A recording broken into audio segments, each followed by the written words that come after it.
Hello and welcome. Zhiguli Travel is back to London, and this time we're exploring Southbank, situated south of the River Thames. The Southbank is an ever-changing and always lively area at the heart of London's cultural scene, and home to world-class arts venues like Shakespeare Globe, Tate Modern and the Southbank Centre. Dotting along the tree-lined riverside walkway are also food markets, restaurants and historic pubs and cafes.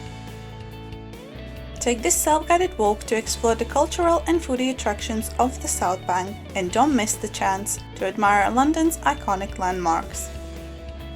We will be using GPS My City app to help us navigate the city. GPS My City offers 21 different self-guided walking tours in London to help you explore the city. Today we will follow the London Southbank route. For a full detailed walk, check the GPS My City app. Our first stop, Tower Bridge. It is a combined bascule and suspension bridge over the River Thames. It is close to the Tower of London, which gives its name. It has become an iconic symbol of London. The bridge consists of two towers which are tied together at the upper level by means of two horizontal walkways, which are designed to withstand the horizontal forces exerted by the suspension sections of the bridge on the landward sides of the towers. The vertical component of the forces in the suspended sections and the vertical reactions of the two walkways are carried by two robust towers. The bascule pivots and operating machinery are housed in the base of each tower. Located just next to the tower, there is City Hall. Some buildings in London will surprise you by their startling modernity. Sometimes it seems that architects go out of their way to make sure that visitors of the city realize that although it's steeped in ancient history, the capital and its people live in the 21st century. The City Hall is just one of these buildings, and once you have got used to its odd shape, you will appreciate the beauty of its futuristic structure. The building is a 10-story glass and steel office block that leans to one side. It was designed by Norman Foster in 2002 and won the competition to find the best design and location of the new home of the London Assembly. Walking past London Bridge Station will take us to Borough Market. This is a foodie's paradise located in Southwark, London. Is one of the largest and oldest food markets in London, with a market on the site dating back to at least 12th century. The present buildings were built in 1850s, and today the huge market sells a wide range of specialty foods to the general public. Borough Market is open all days except for Sunday.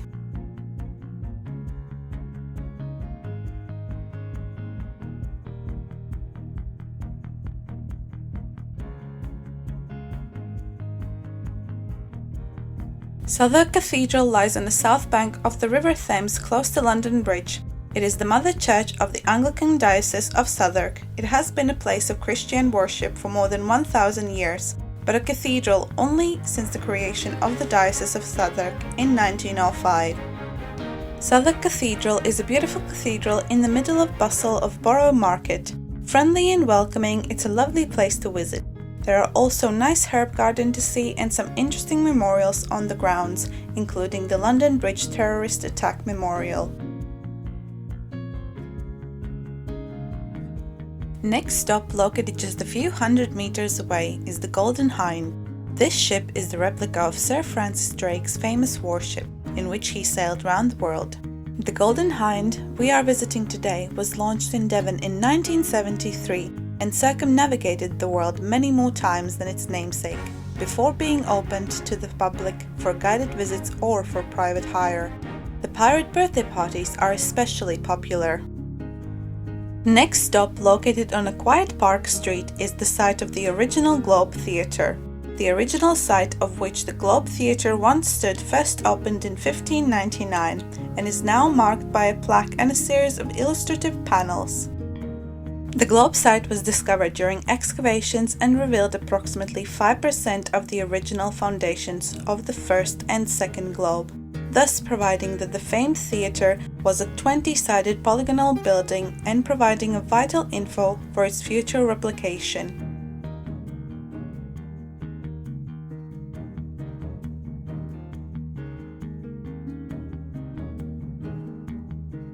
Walking back to the riverside, we will find Shakespeare's Globe Theatre.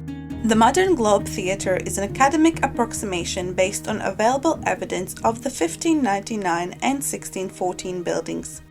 It is considered quite realistic, though contemporary safety requirements meant that it accommodates only 1,400 spectators, compared to the original theatre 3,000. Shakespeare's Globe was about 230 metres from the site of the original theatre and opened to the public in 1997 with the production of Henry V.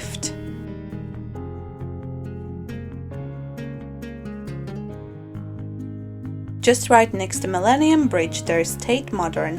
It is Britain's National Gallery of International Modern Art and forms part of the Tate Group. It is based in the former Bankside Power Station in the Bankside area of the London Borough of Southwark.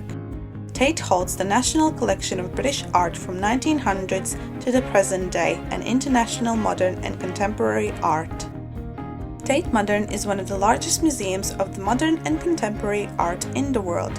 As with the UK's other national galleries and museums, there is no admission charge for access of the collection displays.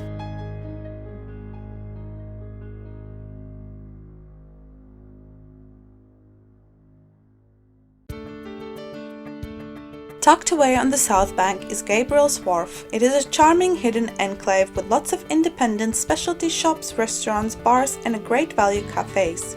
The shops, usually artist-run, are full of beautiful, unique art and decorative items. It is a great place to drop by and hunt for souvenirs, or if you just want to take a break from your walk and have a cup of tea.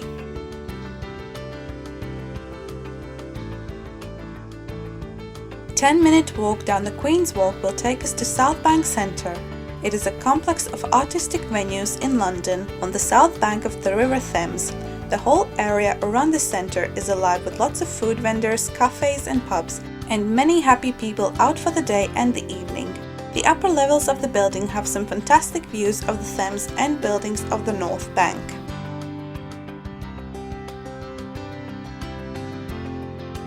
Continuing to walk down the Queen's Walk, we will find one of the most popular attractions in London, the London Eye.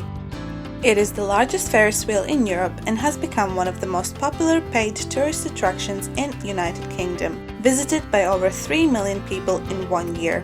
At the time it was erected in 1999, it was the tallest Ferris wheel in the world, until it was surpassed by the Star of Nanchang in May 2006, and then the Singapore Flyer on 11th of February 2008.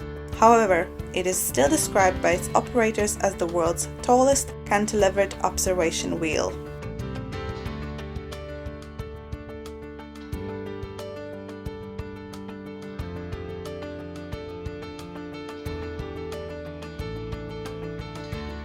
Our final stop, just opposite the Parliament, is the London Dungeon Museum.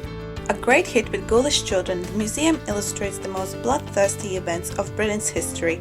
You'll encounter druids performing a human sacrifice at Stonehenge, a room full of people who die in agony from the plague, and many other terrifying performances.